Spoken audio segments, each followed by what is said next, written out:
Bonjour à tous. Alors, aujourd'hui, la vidéo porte sur le thème... Enfin, c'est plusieurs choses en même temps, les choses dont je vais parler. Premièrement, ce que l'on ressent quand on a une crise, ou une crise de panique, une crise de dépression, une crise de manie, ce que l'on ressent physiquement et mentalement, ce que l'on peut faire pour aller mieux, pour essayer de combattre tout ça. Et enfin, pourquoi il faut absolument se soigner, voir des psychiatres, des psychologues, se soigner vraiment parce que c'est une vraie maladie et pourquoi c'est une vraie maladie et pas juste un état d'esprit ou un choix.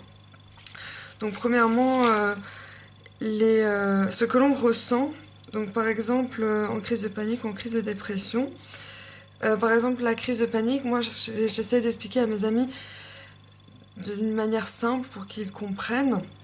Donc je leur demande, est-ce que vous avez déjà eu une frayeur dans votre vie euh, pendant un millième de seconde où vous pensez que vous allez mourir, ou un sursaut, une grosse frayeur. Et voilà, donc ils me disent en général oui. Et moi je leur dis, imaginez ça étalé sur plusieurs heures, plusieurs jours, plusieurs mois, plusieurs années. Et ça, pour moi, c'est soit une crise de panique ou même une dépression. C'est vraiment ce sentiment de frayeur et de forte tristesse qui peut être rallongé jusqu'à des années. Et c'est pour ça que la bipolarité, c'est une vraie maladie, puisque le cerveau ne fonctionne pas normalement et on a ces choses qui durent beaucoup plus longtemps que la norme. Donc il y a vraiment des cerveaux normaux et des cerveaux anormaux. Ensuite, qu'est-ce qu'on peut faire pour combattre tout ça? Donc moi je fais plein de choses différentes.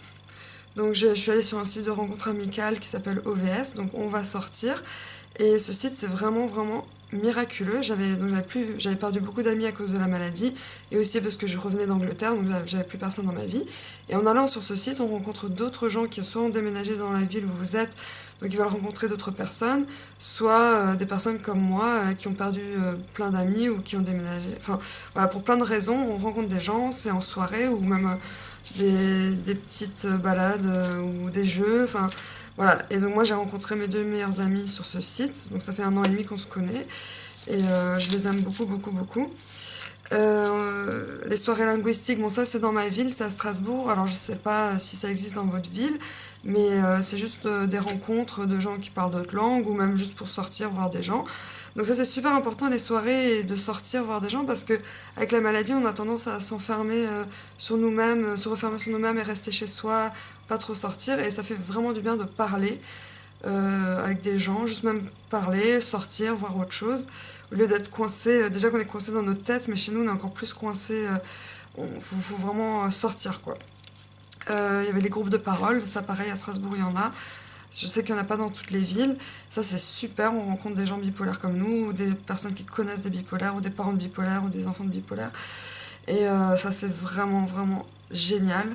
J'ai rencontré mes deux autres meilleures amies dans ce groupe qui ont à peu près le même âge que moi. Puis on est des filles très féminines, très modernes, et pourtant on a une maladie mentale. C'est pour prouver que ça n'arrive pas que à une catégorie de gens, ça arrive vraiment à tout le monde. Voir une psychologue en plus de la psychiatre pour vraiment parler des phobies, des choses. Moi, par exemple, le trouble panique, je vois une psychologue qui me fait faire des exercices pour aller mieux. En plus de la sophrologie dont j'avais déjà parlé, ça c'est vraiment bien, hein, des exercices de respiration, de relaxation. Des associations, là je vais m'inscrire à une association qui est juste en bas de chez moi pour aider des personnes dans le besoin, donc ça va m'occuper pendant que je suis en arrêt. Ensuite, c'est aller au spa, des massages. Apparemment, le massage, ça libère des endorphines, c'est vraiment très très bien. J'ai une curatrice aussi, ça c'est bien, ça m'aide parce que ça m'empêche d'être à découvert, etc. Ou de faire des bêtises, d'acheter plein de choses, enfin bon, voilà. Écrire. Moi j'écris, j'ai des petits carnets, des petits blocs-notes. Ou faire d'autres activités artistiques, chanter, danser, vraiment pour s'exprimer. Art-thérapie, par exemple la poterie, ça je vais commencer. J'ai une prof justement en bas de chez moi aussi qui va me faire un sur-mesure. Elle est comme elle est art-thérapeute, elle va vraiment me coacher et voilà. Et apparemment ça marche super bien l'art-thérapie. Et écouter de la musique que vous aimez, voilà. Ensuite, ah oui, bon là je saute un peu du coq à l'âne, mais pour revenir au début, j'ai réalisé qu'en fait, la dépression et la manie, c'est vraiment juste un point de vue. On peut avoir la même vie, les mêmes amis, le même boulot, les mêmes activités, enfin tout pareil, qu'en dépression ou en manie. C'est exactement pareil, sauf qu'en dépression, on va tout voir en noir, et en manie, on va tout voir d'une manière joviale et heureuse. Et j'ai réalisé que la manie et la dépression, c'est vraiment un point de vue. Notre vie, elle change pas, et pourtant, on broie du noir, on voit tout en bien. Donc, pour moi, c'est vraiment. C'est pour ça que là où je veux en venir, c'est que c'est pas un choix, c'est une maladie qui nous tombe dessus. C'est pour ça qu'il faut absolument se soigner. Et il n'y a pas de raison à la maladie mentale, ça arrive comme ça. Je dis aux gens, est-ce que vous avez déjà eu une douleur dans le corps par hasard, pour aucune raison, qui dure quelques secondes ou quelques minutes? Ils me disent oui, bah, la maladie mentale, pour moi, c'est pareil, ça arrive comme ça, sans raison. On ne sait pas pourquoi c'est là, ça arrive. On essaie toujours de trouver des raisons pourquoi tu es dépressif. On me demande toujours pourquoi, mais il n'y a pas de raison en fait. Il n'y a pas de raison. Ça arrive comme ça. Et je veux juste préciser quelque chose qui est très important, c'est la différence entre un psychiatre et un psychologue. Si vous ne savez pas, un psychiatre, c'est la personne, vous allez pouvoir aussi parler, mais il va pouvoir vous prescrire des médicaments. C'est un médecin, il a fait des études de médecine. Alors qu'un psychologue, c'est juste une personne qui n'a pas, enfin peut-être plutôt des études de psycho. Et là, on va juste parler, la personne ne peut pas prescrire de médicaments. Donc en premier lieu, il faut avoir un psychologue ou une psychologue, pardon, une psychiatre pour pouvoir prescrire des médicaments. Et en plus, on peut voir une psychologue ou un psychologue. Mais le psychiatre, c'est vraiment le plus important. Moi, je vois les deux.